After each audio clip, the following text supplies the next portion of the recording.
Today, the title of the conference is Indigenous Peoples' Sovereignty and Environmental Justice. With that, I will hand the microphone to Professor David Pantos and Lidia to lead us in conversation. Thank you.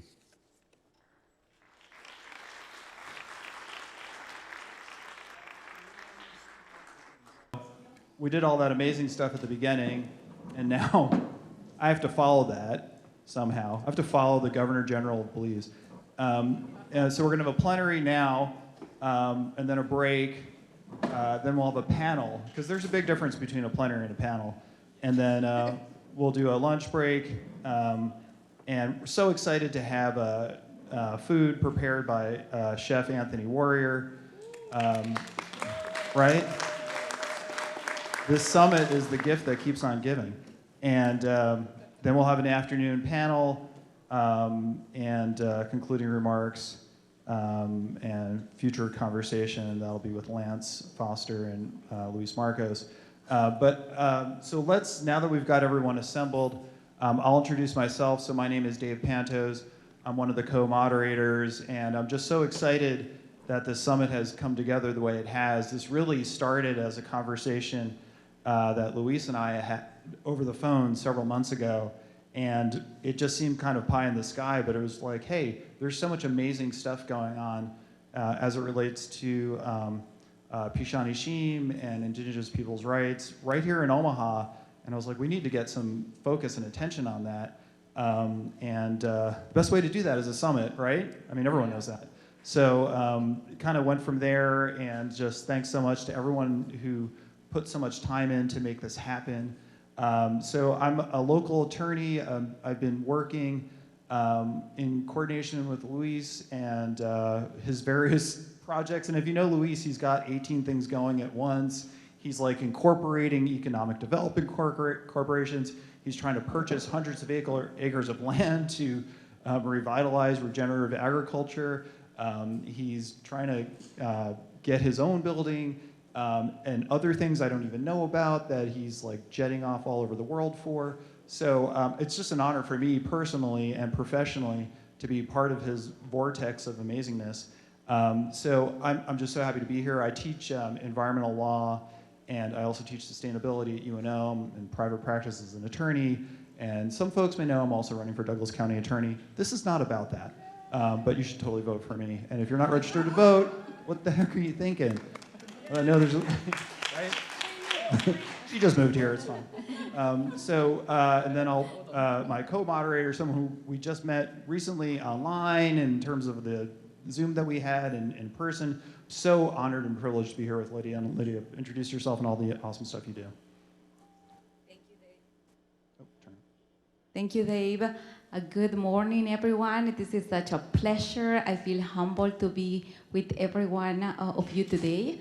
I'm going to also say thank you in my native language, that's Kintziger.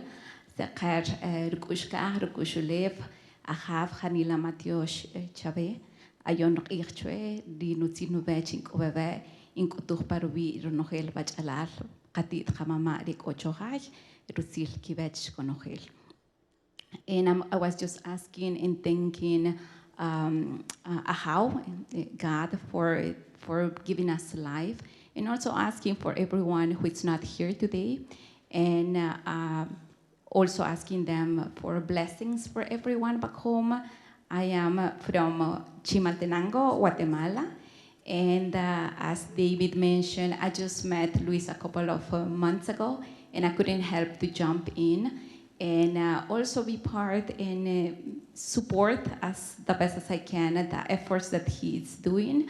Some of them are here in Nebraska, and some are back in Guatemala.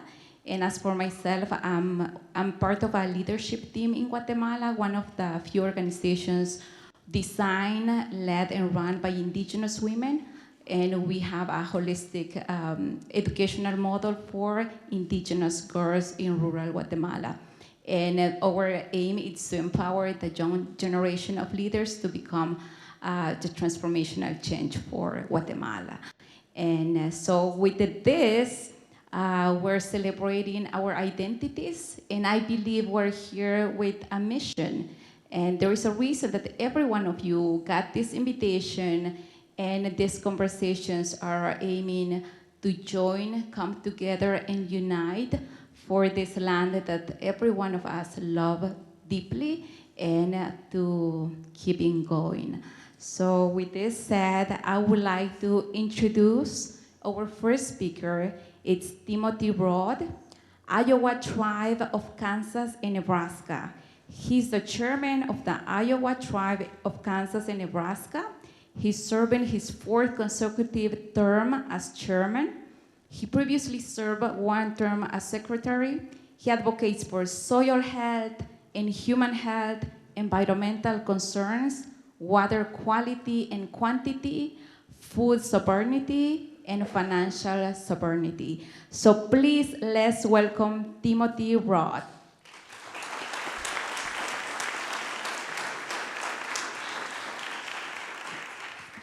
Thank you. I too am honored and humbled to be a part of this day, as this is the first event of the summit and the first time ever. So, and I'm just here, I believe I'm a connector, and, the stories that I can share and bring that I've been a part of back home on my reservation, there's a lot of different issues that's happening there, and, and that leads me to, how many producers are in here? Producers. Does anybody know what the #1 export is in the United States? Anybody? Anybody want to take a crack at that? I haven't heard it yet. It's topsoil, right? And producers aren't even getting paid for it. So here we are, with the different ways that we are farming today through monoculture. Back home we are heavily into corn and soybeans, and there's no diversity into that.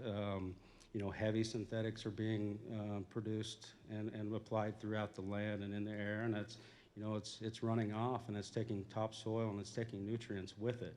So I believe wholeheartedly there will be a day in the future, I may not see it, but there will be folks see it, that we will not have the soil and the biology, the life within that soil to grow the quality, nutrient-dense food that we all need to be eating today.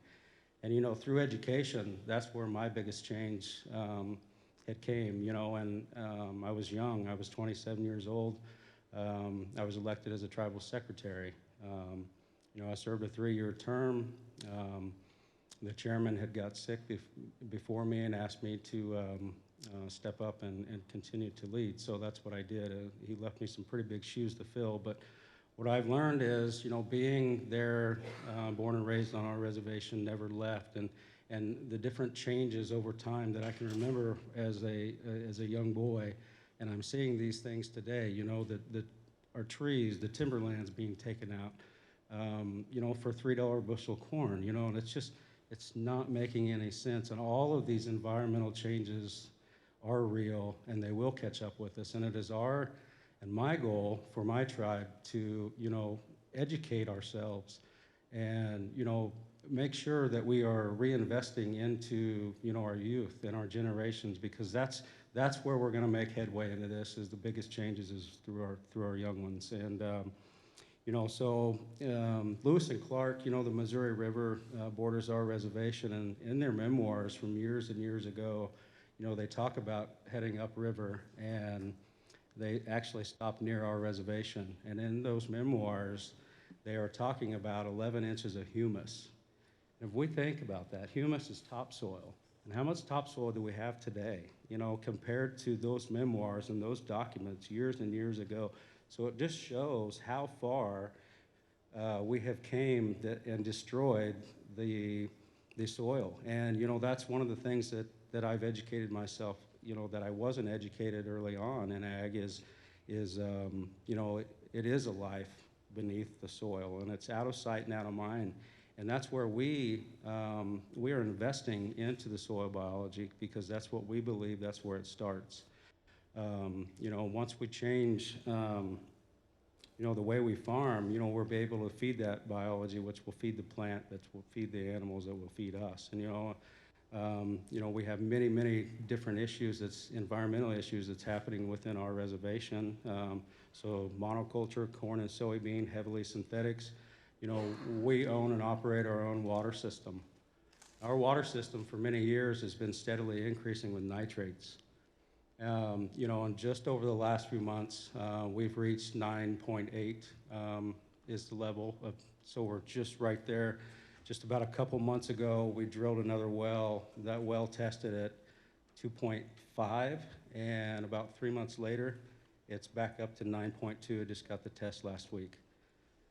So these are the environmental issues that a lot of people have caused due to the lack of education and understanding of what we're doing and how we can, re-educate ourselves and change the way we farm and, bring these different changes back into your operation. That's going to overall, heal the land. It's going to, we'll have water, plenty of water to drink, and the water that is there is, it'll be able to be drink. And I tell producers back home, even our own tribal members, some of them just don't get it quite yet. But, sometimes in life we're tunnel vision, and we forget about things that are out of sight, out of mind. So, with the water increasing, or the nitrates increasing heavily there, we've reached out to a lot of different federal agencies for help, but we've done a lot of different testing, and I wholeheartedly believe it's due to the agricultural practices that's what's causing this. And the reason we are,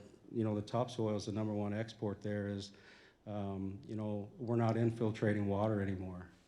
You think of your soil as a carbon filter. Our water should be going down through and replenishing those aquifers, and that's not happening anymore. We've deteriorated that microbiome of the soil that is not able to infiltrate that water, and it's running off, taking the nutrients with it. So, and then here we are faced to add more synthetics, and that's one of the things that's happening within our reservation is, the synthetics that are being applied, the anhydrous ammonia, the nitrogen, all these harmful chemicals are being applied, by planes, by machine, and that's not how we as Indigenous peoples used to farm, and we're stewards of the land. We protected the land, and just like we protect the water. So, these issues, with the synthetics, we're starting to see diseases increase amongst our land. And there's more chemicals that we've got to spray, fungicides, the pesticides, So what I've done over the years is I've re-educated myself, and I've found a better way. Yes, everything is not, 100% clear cut in this direction. It is a learning curve, and we have made mistakes, and but the difference is we made mistakes when we were farming just like everybody else. Just nobody knew it because they didn't know anything different. So, through education, through new testing and new tools that we're adding to our tool belt, we're able to create the baseline data that we have on all of our soil tests. And over the years, through different practices and creating diversity amongst our land and incorporating animals back into that, we're able to see organic matter increase, and we're able to bring that back. So it can be done, and it's just coming together and putting everything that everyone knows in that same room and putting it on the table and talk about successes and failures, because we all have them, and we're going to continue to make those. But until we all come together, we realize what's happening, we as Indigenous peoples can come together and take over and implement our sovereignty. And that's one of the biggest things that we're doing back home is not only on soil health, but a lot of it is food sovereignty. We've just been approved about 8 months ago for a FTZ, which is a foreign trade zone. And what that is going to do is it's going to allow us and the Iowa tribe and Gray Snow Management Solutions, which is a holding company of the tribe, it is going to allow us to be the United States Indigenous distributor in food. And that's where we are building all of the foundation and infrastructure right now. And that's what we will be taking over. A lot of people are not aware of it yet, but so basically, let me rewind a little bit. We've changed the way we farmed. We've changed the way that we test. And those are the tools that we need to make the decisions that we're making out here across the farm, because every decision today that we make is going to have an effect in one way or another down the road. And it is our responsibility to fix these issues instead of just pass those off to somebody else. So through our FTZ, it's located about an hour from our reservation. So not only are we changing the way we're farming, we're growing food, and this year is, for the Iowa tribe, 100% food production over about 5,000 acres. And we just picked up another 1,000 acres that we're starting to take it out of that monoculture conventional system and regenerating it in a way to create a better functioning microbiome of the soil. So, so with our FTZ, we'll have distribution, we'll have warehousing, we'll have cold storage, so all of the different producers that we are connected with, we can utilize the zone because we have access to rail, we have access to water, the Missouri River, we have access about 2 hours away is air cargo, and then we can get any goods from our location anywhere in the United States in 2.5 days intrastate. So, and then we're actually looking at international markets too and developing relationships overseas, because this is a global issue. It's not one state, it's not one region, it's global issues, and we have to fix this today, because if we don't, we will continue down the path of disease amongst our land. We will have contaminated water, and we'll have a lot of food that just don't have those nutrients anymore that that we're lacking today, that our bodies need. They need that nourishment. So, with all that happening and through great relationships, we're able to achieve a lot of things, not by ourselves but together. And that's one thing that I'm hopeful out of this is more connections to tell our story, and there's ways that the Iowa Tribe and Gray Snow Management Solutions can, become somebody as a teacher and a guiding light, and and share our successes and failures, and because that's what we all, at the end of the day, that's where we all learn. And if we're not talking to each other, there's no way we can fix this big global issue. So, and I think once we've changed our agricultural practices, and we've healed our land, and the same thing is happening with us as humans and us as indigenous peoples. With our gut microbiome, there's a biology within that gut microbiome that it's the same thing that we're happening within the land. We're seeing the diseases coming and increasing due to those synthetics. Well, the processed foods that we're eating today is what's causing the disruption and the lack of diversity in our gut microbiome. That's why we're seeing diseases amongst our people back home. So, not only are we changing the way we're farming, we're changing the way we're growing food, we're changing just everything completely, and overall, we're going to create a better health for the membership of the tribe. And 100, 200 years from now, the Iowa Tribe and their members will be pretty self-sufficient and implementing a lot of their sovereignty just through many different ways that I've explained today. So there's many different other things that I could talk about. I could probably take a whole hour, but I don't want to take up anyone else's time. But I do have a one-pager sheet here on just some high-level information that the Iowa Tribe and Gray Snow Management Solution is doing. And if there's anybody that has any questions, I'll be here all day. So appreciate being here and sharing our story, and look forward to meeting everyone. Thank you.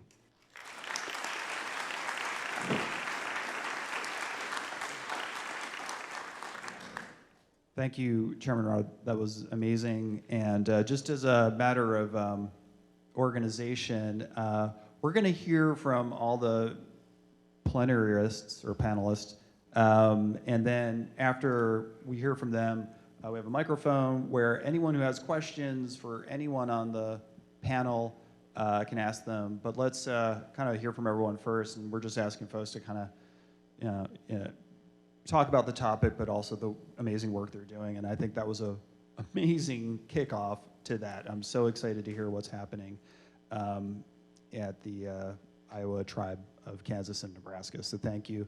So next, we will hear from Vernon Miller, who is the director of the Tufts University Indigenous Center, and he's a member of the Thunder Clan of the Omaha tribe of Nebraska and Iowa.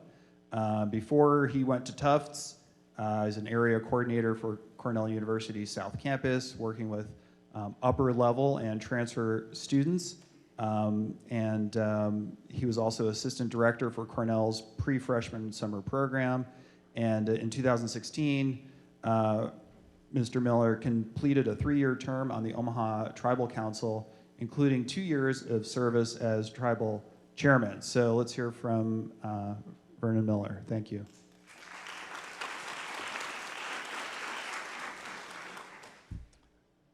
Thank you very much. I want to say good morning to everybody. Buenos dias. I want to say happy World Indigenous Peoples Day. It's a day for us to come together to celebrate being Indigenous, celebrate our identity, celebrate our history, our language, our culture, and our contributions that we've given to not only the spaces we're in, but to the world and to the globe. So I'm happy to be here. I'm happy to share just some of my experiences, some of my perspectives. And so I've been asked to specifically talk about the state of Indigenous people's sovereignty. And so based off of my life experiences and based off of the work that I do today. So for me, when I reflect on the state of the Indigenous people's sovereignty, it's really dependent on each tribal nation. You know, we're not as monolithic as most non-Indigenous people think we are in terms of, you know, what we do and how we respond.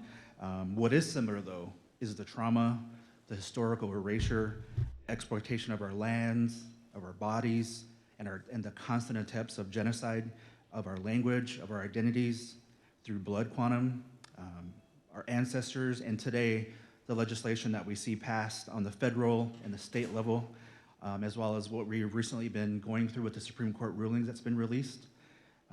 Throughout my time as a former tribal leader and now on my current journey, I've been fortunate to witness and learn firsthand how sovereignty is expressed by the plethora of tribal nations I've been able to engage with. Our tribal communities are diverse, and our access to our traditional practice and knowledge is also varied. What is most concerning recently are the current U.S. Supreme Court rulings recently released and likely cases with rulings that will be announced when the U.S. Supreme Court reconvenes. We as Indigenous people must be very aware of how ICWA will be impacted, how justice will be enforced for crimes committed on our tribal lands, how our females' autonomy is being further taken away, which means their safety is further being diminished and is continually at risk. With this year being a midterm election season, it is vital that we be very intentional as Indigenous people on which candidates we support through our vote, through our advocacy, through our endorsements, and our resources. Representation matters. And while we aren't represented in the US Congress, Senate, statewide offices, and local offices at the level where we should be, we must support candidates who reflect our values and understand the importance of our contributions, our knowledge, and history in what is currently known as the United States of America. We've seen with the recent Supreme Court rulings how the political affiliation and religious influence impacts our Indigenous communities. While the Omaha Tribal Chairman in 2016 were forced to face the US Supreme Court through a case where a town in northeast Nebraska, Pender, was able to use her political influence in affiliation with the Nebraska Attorney General who owns a bank in the town of Pender, so his economic interest was at stake. As they petitioned lower courts all the way up to the US Supreme Court to hear their plea that since land they currently reside on within the boundaries of the Omaha Reservation are non-native because no Native people reside on their side of the reservation. The reservation should be reduced in size was their plea. Fortunately, through our foresight and guidance, we were able to utilize the resources available to sway the more conservative side of the US Supreme Court to agree and uphold that only an act of Congress can diminish the boundaries of a reservation. It's very important that when we, as tribal leaders, you're considering the impacts of the decisions that you're making, that you're being very proactive, but you're also being reactive in a way that will benefit not only your community, because when it comes to decisions at the US Supreme Court level, you have to be very mindful that what happens at that court impacts all of Indian country. And so as we were contemplating that case and how we were going to address that issue, we knew that we had the support of the less conservative justices, and so it was our understanding and need that we needed those conservative justices' support. If you remember the time frame in 2016, Justice Scalia passed away while he was on the bench. It was our case, the Omaha Tribe's case was the last case he actually heard while he was on the bench. And him being very conservative, you know, we really reflected on it, and we understood that the only way that we're going to allow them to really understand our perspective, our history with that land, what the impact's going to be, is we really need to identify an individual who is conservative like them, who they respect, who they understand. And so the person we chose, we would have loved to have an Indigenous person represent us at the Supreme Court, an attorney, a law firm, but we had to be realistic about it, that the only way they're going to understand it and really, you know, really trust is to trust those people that are like them. And so when we considered who we were going to have represent us, we chose a very conservative attorney who was on a short list for a lot of conservative presidents to be on the Supreme Court, and he may be appointed eventually. We considered that person to represent our tribe and represent the Indigenous people's interest. And as a result of that, you know, he was able to persuade those conservative justices. So for the first time in a very long time, in March 2016, the Omaha tribe was made aware that after that long decade battle that former chairman, former tribal members have been ensuing, that with a unanimous decision, the Supreme Court ruled inside of the Omaha tribe, and that only an act of Congress can diminish the size of a reservation and their boundaries. So, like I said, it's very important when you're considering candidates who you want to support, who are going to represent your issues, because you see that today with the conservative Supreme Court, the legislation that's been passed right now within, you know, our jurisdictions. We really wanted to be very mindful of what impact that would have. And so we received so much support from other tribes throughout the country through amicus briefs, through prayers, through them standing in solidarity that whole entire week. And so we, as Indigenous people, we really were mindful of our values that we hold. And some of that is reciprocity. You know, what are we going to sacrifice for ourselves so that we achieve something good in this? And so leading up to that event, we had a spiritual ride. And so we rode, our tribal members rode all the way from our tribal headquarters in Mason, Nebraska. It's January, the second week of January 2016. You think about what the weather's like. It's an exact polar opposite of today. You know, it was maybe 4 degrees, wind chill was probably 10, 15 degrees below. We had several tribal members from other tribal nations who came to our community. Some of our tribal members had a sweat the night before, and we had, you know, our pipe was there through some of our traditional tribal members, and we rode horses all the way from Macy all the way to the other side of the reservation in Pender, in solidarity to let them know we're sacrificing a day. We are showing you that, you know, what you're trying to do will not impact us in a way that you want it to. So that entire day, that sacrifice was made on behalf of the Omaha people, on behalf of Indian country, because we knew the impact of that event. And we were able to do that. You know, we even had, you know, a lot of individuals that were tested. I know throughout that journey, the cold, we stopped 4 times. 4 is a very sacred number and is a sacred aspect of our identities. And unfortunately, after that third stop, we had a young tribal member from Santee Sioux Nation who was with us. And unfortunately, the wind, the climate got a hold of her, and she unfortunately fell from her horse. She fell down and hit that hard ice along that highway, but she was resilient. She wasn't going to give up. I want to continue, she said. So she got back on that horse, and we continued on. So it's through that model of what she was doing that we realized it's not just us, it's others. It's not the me, it's the we. And so we continued on. We made it to Pender.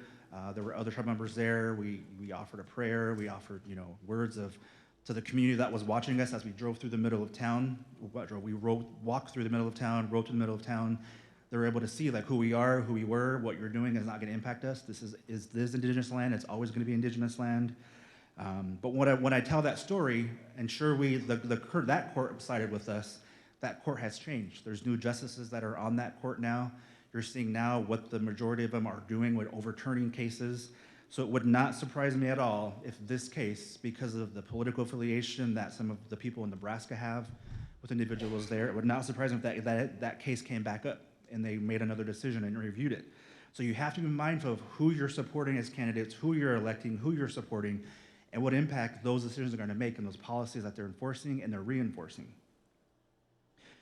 We have to be mindful that they reflect our Indigenous core values of relationships, reciprocity, responsibility, and redistribution.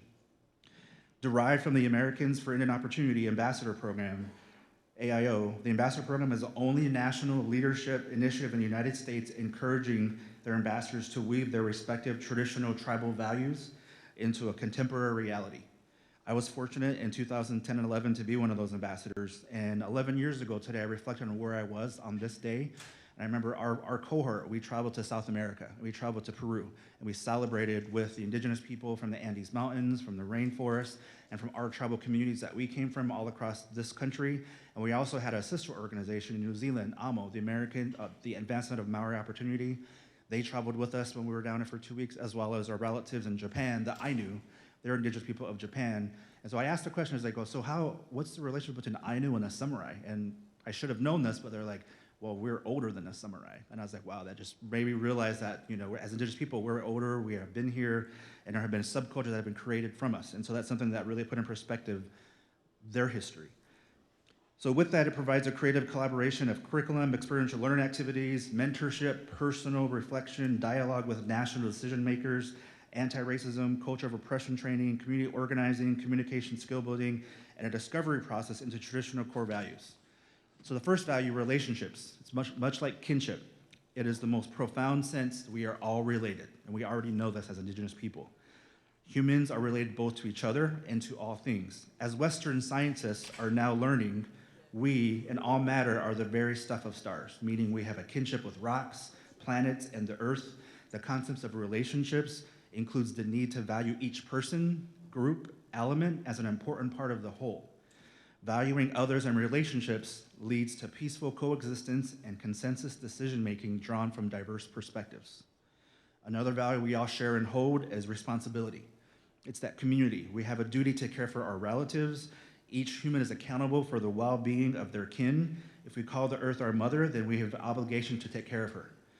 We respect and recognize the impact of our lives on the natural and social environments that we have a responsibility to use our medicine, our inner strength, in strengthening our relationships. We have the responsibility to empower our relationships and relatives, not diminish them. Another value we all share is reciprocity. That's interconnectedness. Our relationships and responsibilities shape our roles in lives and are reciprocal as in the nature of the universe. Articulation and an understanding that all things are connected and cyclical are fundamental in knowing how we fit into the universe. Reciprocity represents cause and effect as we strive for balance. And finally, redistribution, generosity. Our reciprocal relationships and responsibilities guide us to share our resources. It's not the me, it's the we, and help us maintain balance. The collective and communal traditions of our ancestors teach us that wealth must be shared for the greater good of the whole.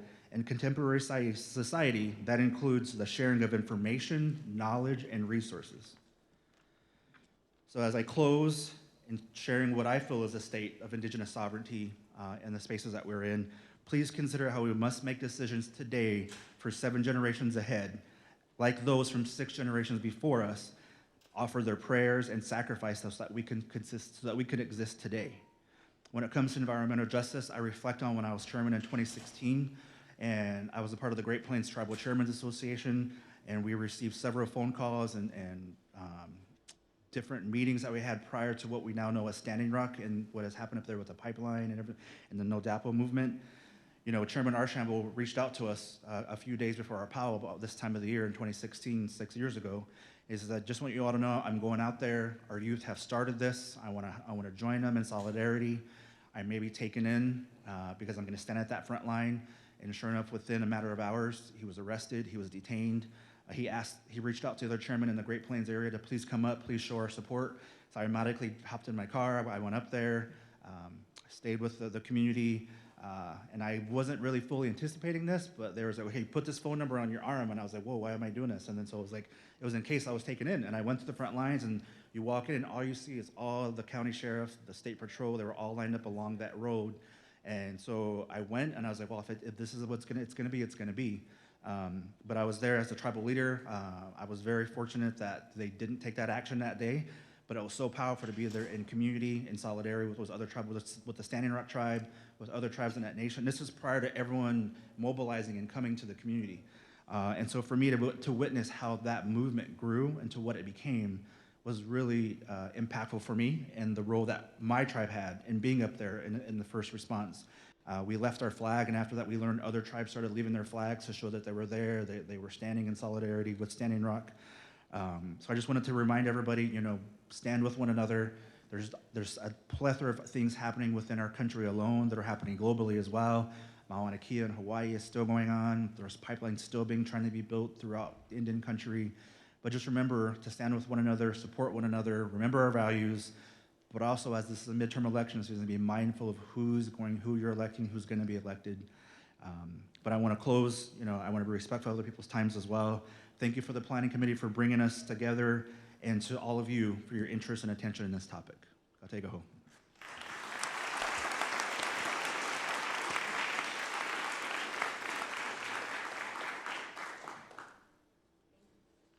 Thank you very much, Mr. Vernon Miller.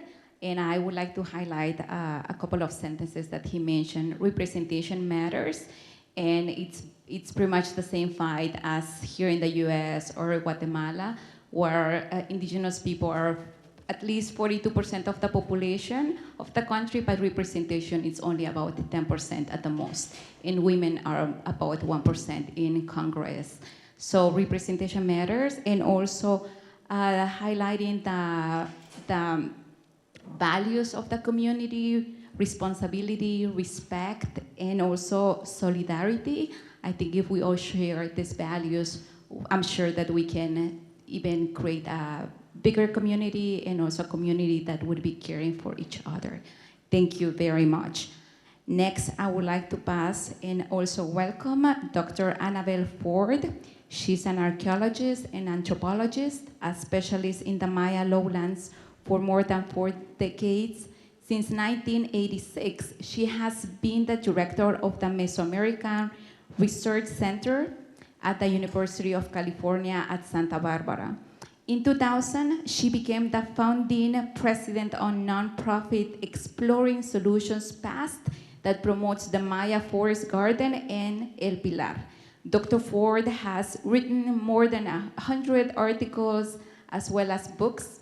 Dr. Ford states that the MAIA achieve a successful balance with the environment, and that their skills, methods, and techniques should be applied today. Welcome, Dr. Ford. Thank you.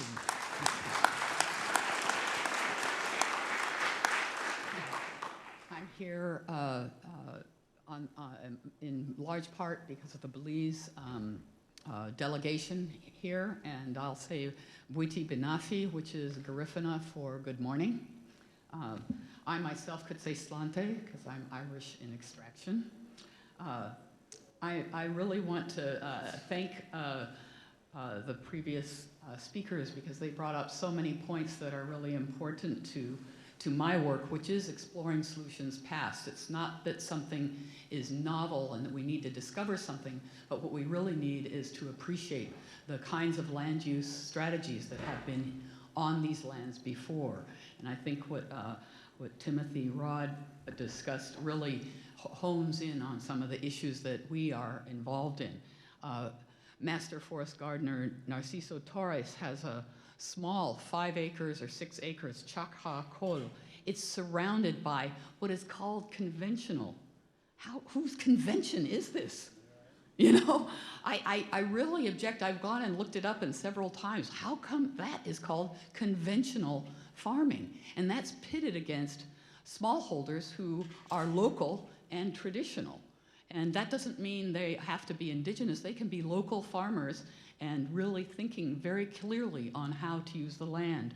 To consider what this temperature, we talk about climate change, it's been changing. I'm an archaeologist. I don't know if you might have thought 10,000 years ago it was very, very cold here. It was even arid and cold in the MAIA forest, which is not a cold place ever.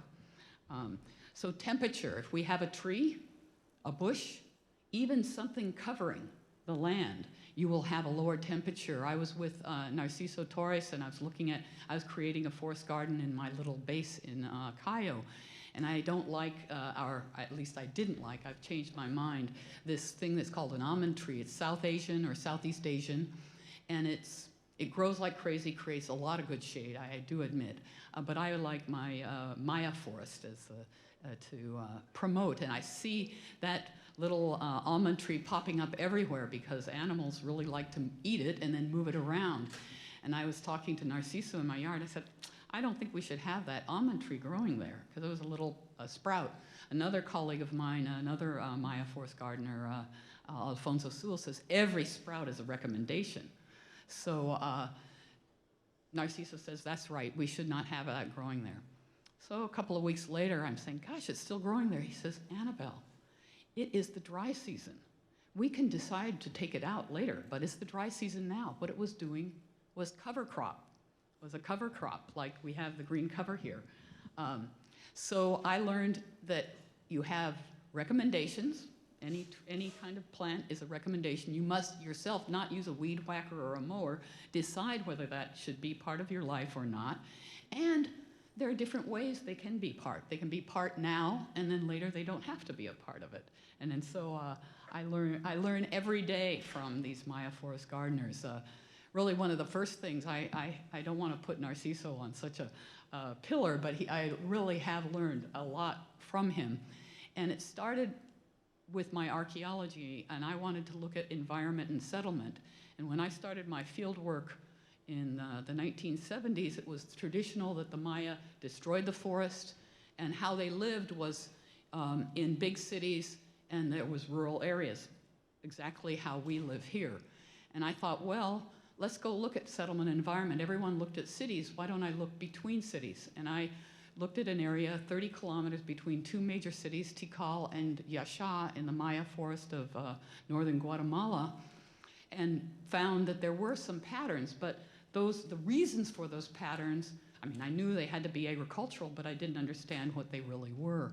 But I was out with Narciso in 1985. You think I would have already figured it out. I wanted to go back to a very important archaeological site that had obsidian. Obsidian comes from about 300 air kilometers away from where I was working. So obsidian is a trade item. And I tried to explain to my team who had been with me the year before and the year before, they knew every place I had been in. And I said, we drive up, we pass the tree there and the quarry there, and they just looked like they had big question marks on their head. And finally I started explaining when we started walking where we ended up. And Narciso says, ¿Dónde estaba el aguacate? Where the avocado tree was. And everyone just said, oh, why didn't you say that? So here I learned that they're mapping. I mean, I know what an avocado tree was. I know what it is. I live in Santa Barbara. We have lots of avocado trees. But I did not want to go back to the avocado tree. I wanted to go back to the obsidian site. And now I know that we map things by different strategies. And this was a big learning experience for me.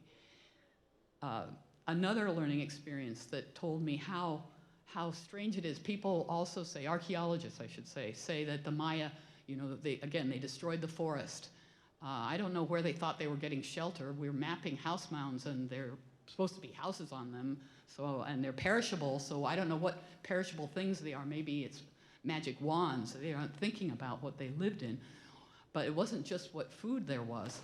And there was water. Water is one of the foremost things. I think you were talking about the value of water, whether it is good water or not. And I know how to find water. You know, it runs on the floor. You know, it comes in a bottle. But I was trying to look for surface water at El Pilar. In the area where I work, there is not a lot of surface water. And I was walking with another one of these wonderful forest gardeners, Carmen. And in fact, one of the big worries I have about the 7 generations is what's going to happen? How do we build succession? Carmen has died. And I won't know what other things he might have shared with me. But we were walking in the north part, and I said, I'm looking for the water. And he took that in, and shortly he starts moving down, and within 100 meters of this move off the little trail, we came to a little stream. And I said, how did you find that? He said, well, you asked. I was flummoxed, and I'm not a good ethnographer. I want to know the answer. And I say, well, what brought you here? I kept trying to go backwards. Where was it that he decided he would take me to this water? And it turns out he saw a damselfly. He said, "Vi un bicho." When I see a bicho, I want to get it out of my face. He says, water. A whole nother way to see water. to look for the damselfly. Now, you may have seen some things like one archaeologist said that, you know, there was no water, he was lost in the forest and found this wonderful mural. I don't see how he could have been lost if he was with forest gardeners. He said, oh, they didn't know that area. Well, I hardly want to keep saying Narciso Torres, but we were in an area which he had no knowledge of, but it was the MAIA forest. And he knows exactly things. Like, I thought it was like a movie. We were walking back and there was a little stream. Again, it was the wet season, so there was some water. And he goes over and turns over a rock and there's a little crab. And it was like, you know, like he had set it up all ahead of time. But no, he knew that that water was running and that underneath there would likely be a crab. And we all were going, oh, you know. And one last thing I'd like to say how much we can learn about the landscape from knowledge of local people, and in this case, traditional ecological knowledge. I met a mischievous forest gardener. He's called Chencho. And I learned about him because I needed to take down some trees that were hurting the archaeological site that I was working at, El Pilar. And to say he's crazy, I'm so glad. Don't mention OSHA, because this guy he definitely had put some rope around him, but he would fall out of the tree and he'd laugh. It was so scary. He didn't hurt himself under my watch, but it was something to see how he would take down a tree. It was an amazing experience. But I learned a lot from him because I wanted to get, I don't know if you remember Narciso, but I wanted to have chib in my forest garden up there, and he knew exactly where to go. We went and got some, it's called pacaya or chib in MAIA. But I wanted to know more about forest hunting. And in fact, this has been one of the biggest problems to understand how in ancient times, and we're talking, you know, 2 million years ago, how people lived in the forest, because it's turning out that the early humans were living in tropical forests. And it's the thought that they were always out, you know, in the savanna hunting big game, but actually the origins of hominids is in the tropics. So how do you do it? Well, the answer is a hammock. So we go out, you know, I have my backpack, I have my water, I have my notebook, you know, I'm all prepared to learn how we hunt. And Chencho has a teeny little, I don't know, a bag with, I don't know what's in it. Didn't look like the things I was carrying. And we get off and we go along, and he takes the bag, pulls out a hammock, straps it up. And I say to him, are we hunting? Now, he's a mischievous, like Dennis the Menace, just always gonna, he says, well, are you with a hunter? You know, you tell me, are we hunting?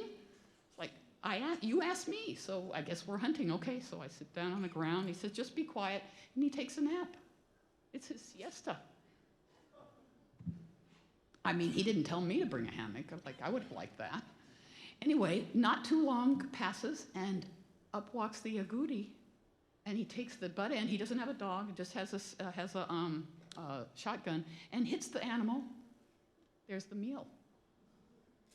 And now I imagined, you know, like my grandfather, he ran around, you know, chased the deer. We've heard stories about vice presidents getting shot with, you know, I mean, we have different ways of thinking about this hunting. His hunting was really economical. I can remember telling Heriberto, he said, oh, that Chencho, he's so lazy. And I said, I don't know. That seems pretty darn economical to me, you know. He showed me later that there was the hole, and he knew that the animal had checked out, and that he knew the habits of that animal. He was an ecologist, just like the damselfly, and knew it was going to come back soon enough he had a chance to sleep. I don't know, sounds pretty amazing to me. So there's the meat market, the water source, the avocado, the trees, the fruit trees, all there if you're looking at them. I don't know how many other things I don't know, but a friend of ours said, if you didn't learn something today, you died yesterday. And I think I will tell you that I deeply respect and hope to learn more about the local forest gardening here, and certainly soil temperature, diversity, erosion, fertility, and water are the keys, and the traditional MAIA forest gardeners that I know have the answer. They're willing to share if you simply want to ask, and I think that's what you guys were saying too. they're making decisions for sustainability and for long-term. They're not taking short-term capitalist views. That's the next generations. And Narciso's Chacá coal is surrounded by those conventional farms with, toxins. We wanted to put some bees there. He says, I don't recommend it. So how do we make that change? So I'm here to learn too.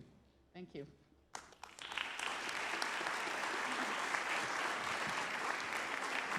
Oh, I do have one thing. I don't think everyone knows what a governor general is and doesn't know that Froila Salam is a MAIA from the south of Belize. I think it's really important you know that person who spoke, who couldn't come today, is a MAIA representing the Queen of England, the UK Queen in Belize. So the Governor General in the world of the Commonwealth is a representative of the Queen. Think of the irony of her representing the Queen. It's a strong position.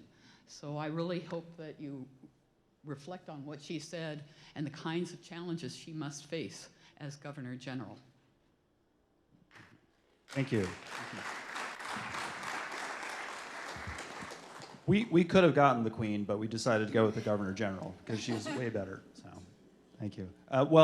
Thank you so much, Dr. Ford. And I'm so excited to welcome to Omaha permanently Dr. Kristina Kintziger.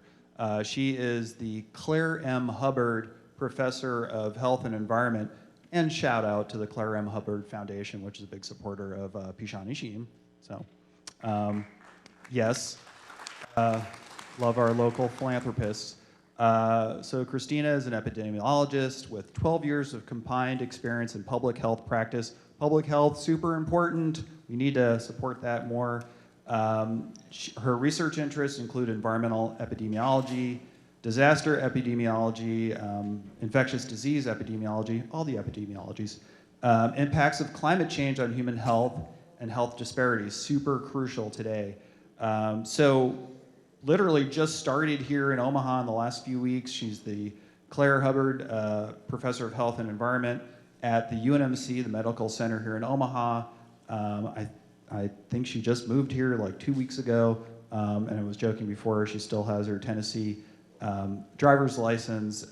She had been an assistant professor at the University of Tennessee. Love to hear from you, Kristina. Thank you. And then we'll take questions. Thank you, everybody, for having me. Thank you for inviting me to be part of this conversation. Like Dr. Ford, I am here to learn as well. As Dave mentioned, I am a brand new Nebraska resident, so I am interested in learning about the environmental justice issues faced by Nebraska and Indigenous communities in this area. And hopefully today some collaborations can be formed to help address some of these issues. So, thanks to COVID, I think that we all know what an epidemiologist is now, so I don't have to explain that anymore. But I do want to talk about or frame the conversation around environment and human health and call out some particular aspects of public health in doing that. So first of all, one of the major differences between public health and clinical medicine is our focus. So we in public health are more interested in community. We are interested in the community impacts, the population level health of various risk factors, various exposures. And so with that, we are interested in learning how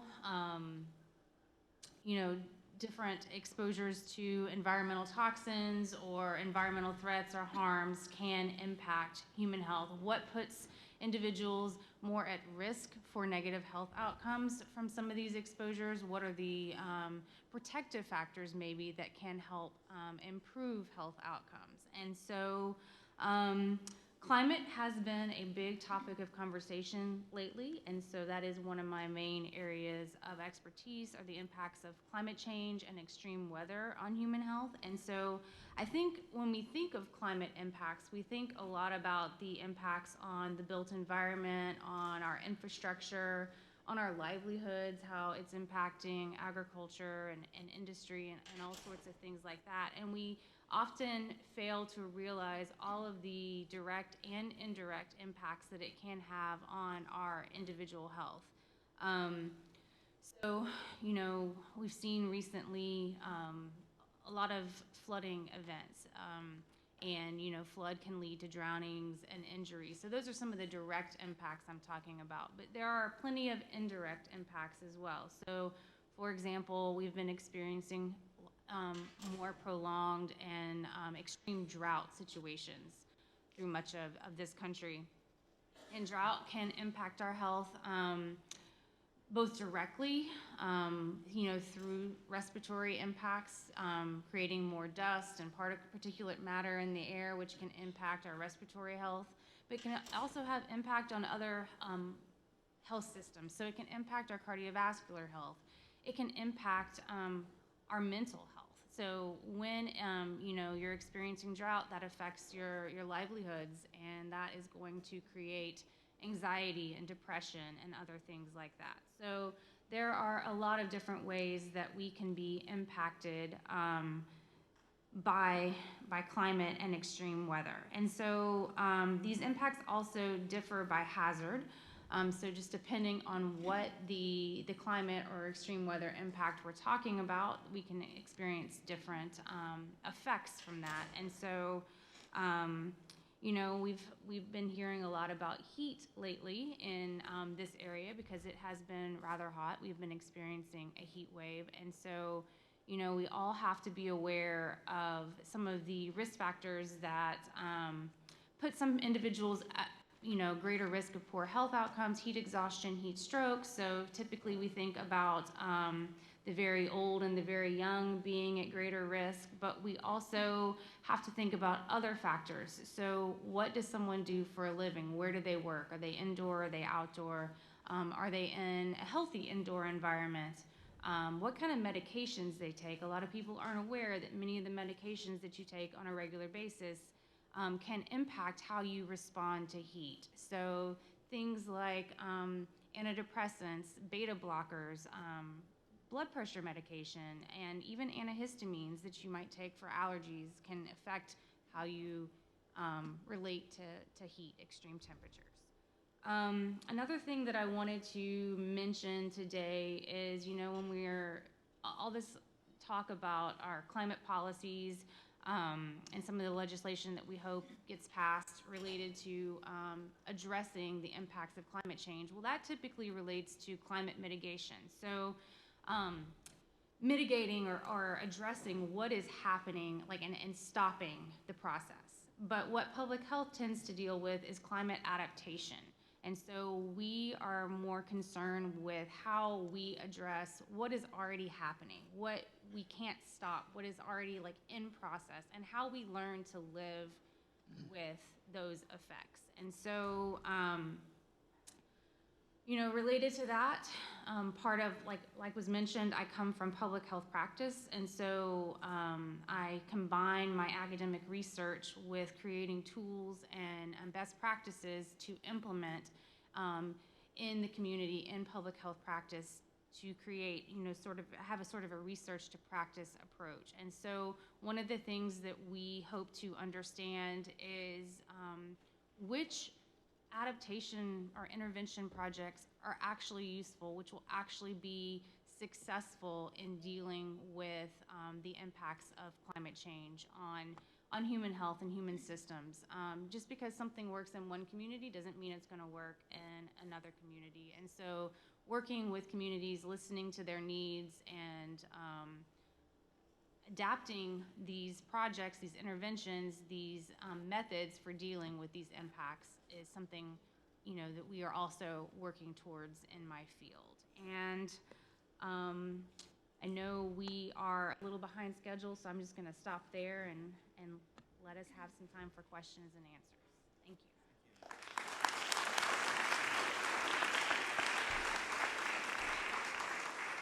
So originally we were going to have like a half-hour break between the plenary and the next panel. I think what we'll do is cut that down to 10 minutes to allow for a couple questions if there are any in the room. If you have a question for anyone on the plenary panel, you can go to this microphone and, we're going to have the MAIA youth bring you the microphone, so you just need to raise your hand. I think Luis is saying that he's the MAIA youth. No, young at heart. Young at heart. All right, does it just, oh yeah, okay. One there, one there. Yeah. My name is Cynthia Ellis. My non-colonial name, my indigenous name is Lubafu Isiani. It's hard to translate because the English language is very inadequate, but it's like the embodiment of unconditional love for healing and transformation of the world. So many words, huh? It's a privilege and an honor to be here. And I want to, all protocols having been established, I want to thank Louis and his team for inviting us to this historic event. It is a time of healing and transformation. I am Garifuna, and I am ambassador at large for the Garifuna Nation. We are all over the world, and we're recognized by the United Nations as a gift for humanity in 2001, because we are people who embrace people around the world. I want to acknowledge those who have come before us, especially my ancestral husband, Harriet Topsy, who was the head of archaeology for Belize. He transitioned 28 years ago. And it is through him that I became aware of Dr. Anabel Ford. And interestingly enough, we met in a very strange, unusual way. I wanted to learn about my husband's contribution to archaeology in Belize and the world. I went in search of Dr. Anabel Ford, not knowing who she was. Went directly to her and asked her, do you know how I can find Dr. Anabel Ford? And she said, I hope so. She thought it was a trick question. I am a mother of 5 children and 17 grandchildren and counting. And that is why I do what I do, which is to look for a world that is a better place by building on indigenous knowledge and practice. I have a specific question. What is it do you see as the vision for children and young people of 7 generations to come? How can we include these children and these young people in the conversation now? I am very intent on that. I want to congratulate my sister Queen, Felicita Cantun. We were at the United Nations Forum in New York, and we met indigenous people from all over the world, and the language is the same. How can we change and break this cycle? She took 6 young men to Mexico, and we had rituals in the sacred spaces of Mexico where we are reenacting and changing the conversation. How can we honor people like Dr. Narciso Torres to be a part who is recognized by your universities and our universities and honored, so we change the curriculum? So that is my question, to include these young people. Let us hear their voices in the information. The University of California, Santa Barbara, thanks to Dr. Ford, is going to honor Dr. Narciso Torres, who has given 40 years of his life to the El Pilar project. He will get the highest award from that university. We encourage you to do the same. He is Dr. Narciso Torres, okay? Please stand up. Dr. Narciso Torres.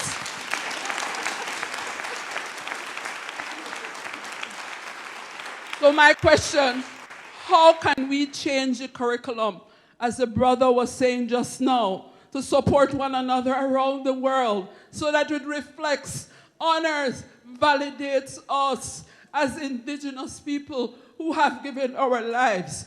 Right now in Honduras, my people are being massacred every day, the Garifuna people, because we stand on our sacred lands, refusing to give up. We face corporations. Right now, we support the MAIA in Belize, in the MAIA land rights movement, where we won a case against the government of Belize through the Caribbean Court of Justice.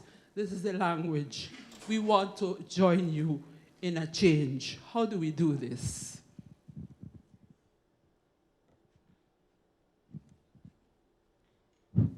I can start. Yeah, anyone can take that. So, as a former teacher in my community, it's very vital that we always, when thinking about 7 generations, we know that generation hasn't been born yet. But today, we do probably have the 2nd and 3rd generation present. And so what I would encourage you all to do is to be very, very intentional of how are we educating what is going on today. Because a very important piece of coexistence that we didn't have in our generations was the use of technology and social media. And so when there were leaders who were coming up in the 50s and the 60s and the 70s, there were only a few that we knew of because technology wasn't advanced as it was today. And so today, what I've noticed in generations in the youth is that the way that communication is held is way more exponentially advanced than it ever was. But with that is the power to relate that, the power to make awareness. You know, I would have no idea what's happening in Hawaii with Mauna Kea right now if it wasn't for social media. If it wasn't, Standing Rock, I don't think would have been as big as it was if it wasn't for social media. It wasn't for communicating. And so we have to be very intentional as in embracing the youth and their acceptance of that knowledge, of that technology, and including them in that. How do we make people aware? How do we make other communities aware outside of ours so they can join us in solidarity? You know, a very popular way that we've seen in MMIW is, you know, using TikTok, providing awareness. I mean, these are what the youth are communicating with. When I was a teacher, MySpace and Facebook was being born. And so we were teaching how to use those social media platforms, but for me it was also how to use it safely. And today, in the students I work with, the college-age students, Instagram is the biggest mode of communication. And like I said, the generation coming in, it's TikTok. And so utilizing social media in those conversations, but also being very mindful of our learnings and how we learned, because everything that we were taught was given to us by an elder or an ancestor through word of mouth or through storytelling. So how do we ensure that the youth that we are engaging with have that same philosophy of storytelling? And what does that mean, how we receive that? Because that's how we received our ways, our traditional knowledge, our history was all orally through those that came before us. Today, you can document that differently. And so why not take advantage of that through what the youth are doing? I understand and acknowledge there are sacred things that we do that we don't want known out there, but how can we utilize the social mode of communication to really embrace that, but also encourage our youth in having those conversations? Or how can we use this better for you? Because you are the ones that are sharing this, liking this, commenting on these. So for me, that's what I would encourage, is really embracing technology, remembering our values, remember how we receive that knowledge, but also being a mentor for those and sharing your experiences with them. Because a part of history, and this is why CRT, which is critical race theory, is under attack, is because of that fragility that's out there, that white fragility that they're afraid. They don't want you to know the true history, so we're giving you this book. It doesn't include your history, but this is what's been approved for you to learn. So we need to fight that and share our knowledge through our own ways of doing that. So for me, I would reiterate technology, storytelling, soft authorship, remembering what that is, but also just remembering our values and making sure that we pass that on at least, because technology is taking over everything that we do, and it's making our global society and universal society smaller. And so we should embrace that, and we should learn how to manipulate that so that it represents us accurately today as well. And the biggest thing also I'll end is, what is appropriation and what is appreciation? Because that's what I've also seen as the impacts of this. You know, a lot of appropriations happening. We know around white sage how it's being overtaken and just diminished. We know the value of it, but it's just being appropriated at a level now that's just astronomically, like, I'll stop. But an appreciation. What does that mean to really appreciate who we are, our contributions, our history, but also really appreciate that those out there really don't want you to know how this federal government's policy was to eliminate the genocide that happened to our communities here. That's a reality that they don't want you to learn about. So we need to make sure it's learned so it's not repeated. So that's the value of that.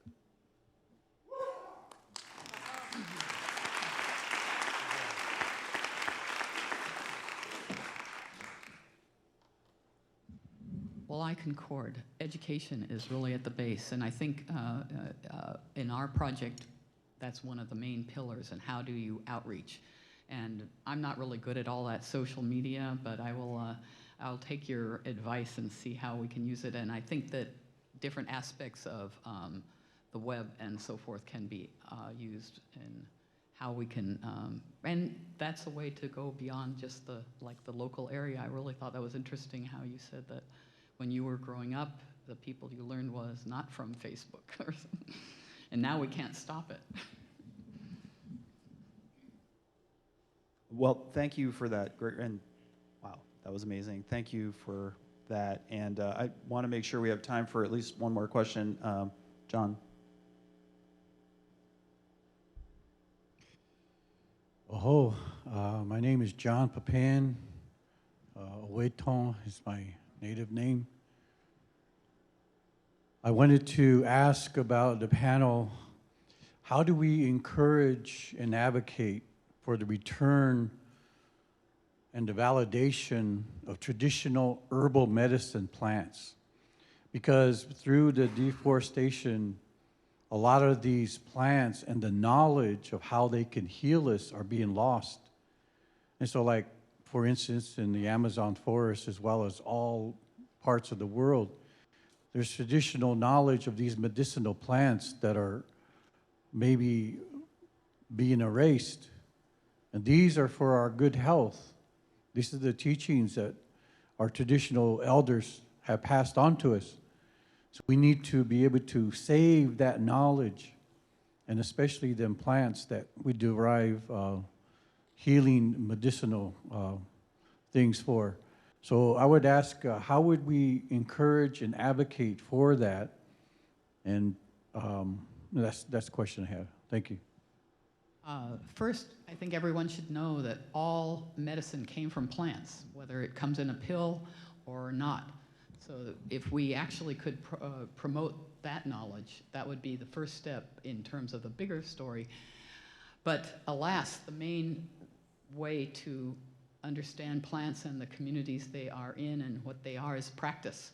And that practice has to be continued. If it's not, and I have, like 18 different forest garden mentors that I've been working with, and I'd say 6 of them are now dead. And with each person, it's not like you can capture it on Google Books.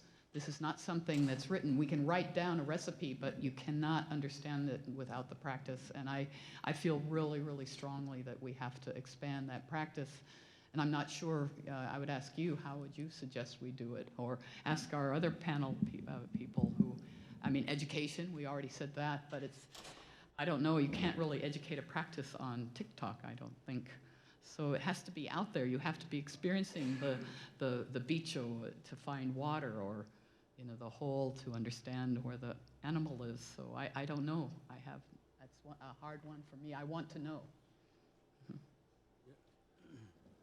So as far as the Iowa tribe, we've done some research projects in the past, and it's led through grant funding. Once we did a plant study, and we hired the consultants to come in, go to the reservation, go through there, and do an inventory of all of the plants that are out there. And that's one thing you need to protect, because if that document ever gets out, a lot of these plant medicines that are a part of us can be, taken, and it's through the different ag practices that's what's causing a lot of these things, and those medicines are still not there. So that's one thing that we've done. We've done fish and stream study. It's creating those baseline studies that we can take from 10 years ago, and we can reevaluate them each year and go back in and do some of the same testings in those areas, and we can see, different areas where we're focusing on regenerative agriculture practices and what that does to the water and the streams and to the plants. So, I would encourage looking for grant funding. We've received a lot of grants to do a lot of these studies, and That has helped us, not only because, it's creating a document to where we need to protect those areas, number one, and then number two, it's educating our people on what these plant medicines do and what they have done for us. And, that's where we're not only taking big changes within, the ag and everything we're doing here, we are doing the same thing in our healthcare system. And, how can we be proactive about this instead of just, prescribe, prescribe and treat. And that's only going to last for so long. So there's underlying issues that are causing all of these environmental changes, health disparities. It's just so many changes amongst this world that we have to do a better job. And through education and through our young ones is how I believe. And then, capturing that baseline data to use that as a tool to educate your members on what is happening and what is going to happen in the near future. So that's a couple things we've done back home. Thank you. Let's take one more question, and then we'll go for a break. So we have right there. Malak intitula Kalesh. Good morning to everyone. Buenos días a todos. I am Felicita Cantun, along with the Belizean delegation. It's a privilege to be here. I don't have a question because we do not have too much time. I just want to comment on the role of Indigenous women. I look around the room and I don't know if I am seeing 50-50, but I know up there I am seeing 50-50. The role of Indigenous women in the preservation, transmission of traditional knowledge is of extreme importance. I'm not saying that the men cannot do that, because we have very good teachers who are men. But I think the best teachers are women.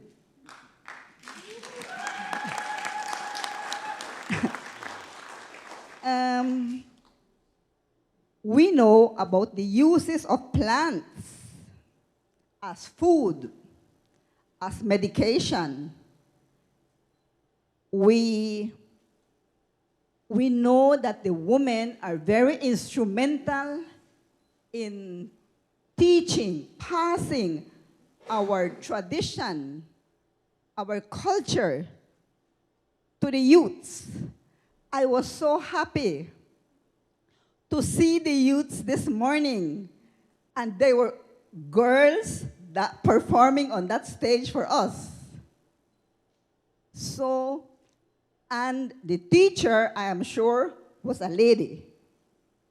You see?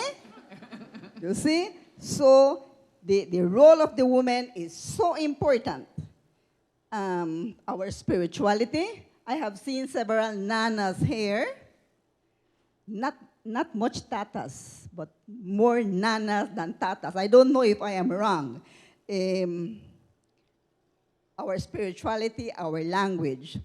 So I am very thankful to all the women who are here present, who are doing their part in the transmission of traditional knowledge. We can do this very easily through storytelling. And I know everybody loves storytelling. We have the story of the Chaka and the, the Chaka and the Chachem. Children learn through stories. And not only children, even us adults. So, ladies, women, nanas, let us give ourselves a big round of applause and let us keep this good work going ahead. Thank you.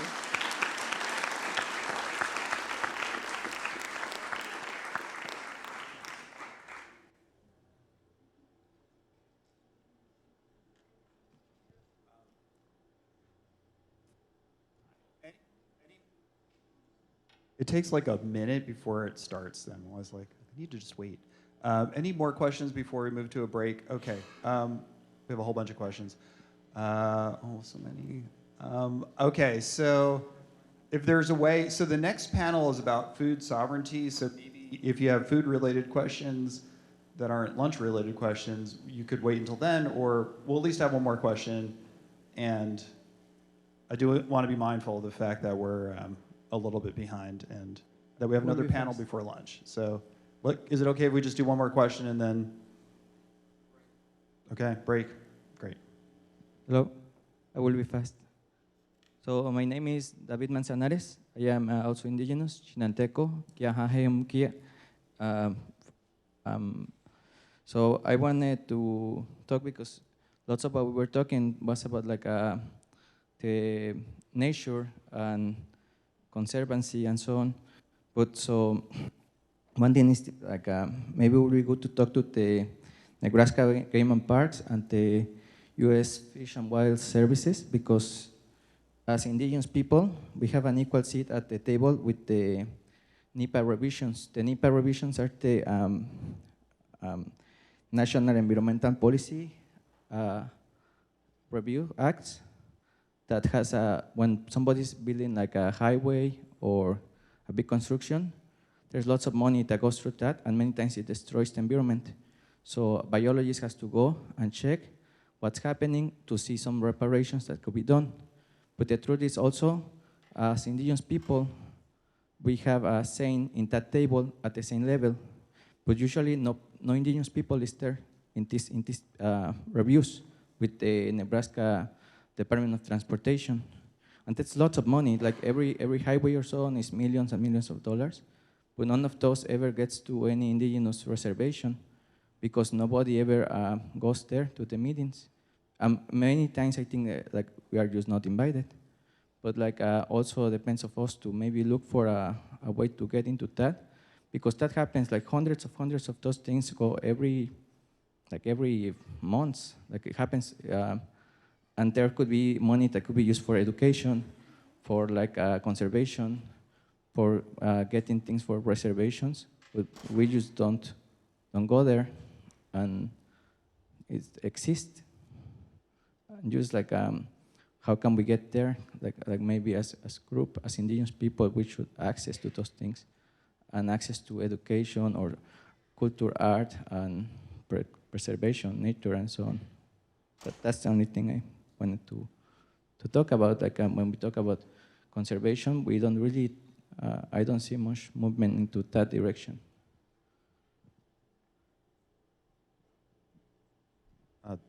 That was a great question. I actually teach the National Environmental Policy Act in my class, and I think you make a really great point. The agency that's administering the federal funds involved are supposed to be inclusive in terms of getting commentary. I mean, I remember, gosh, when I was in law school back in 1990s, I testified against Interstate 69, which was going to be going through Indiana, and and that meeting, which, because it impacted a fair amount of affluent white people, there were a lot of people at the meeting against it. But when you have a situation where it's impacting communities of color, et cetera, I think they do a lot less to incorporate commentary or opinions from those communities. So I think that's a really excellent point. Yeah, I appreciate that. Okay, well, we're going to take a 10-minute break and then bring up our next panel. Thank you so much to this plenary session. That was amazing. Round of applause, please. Thank you so much.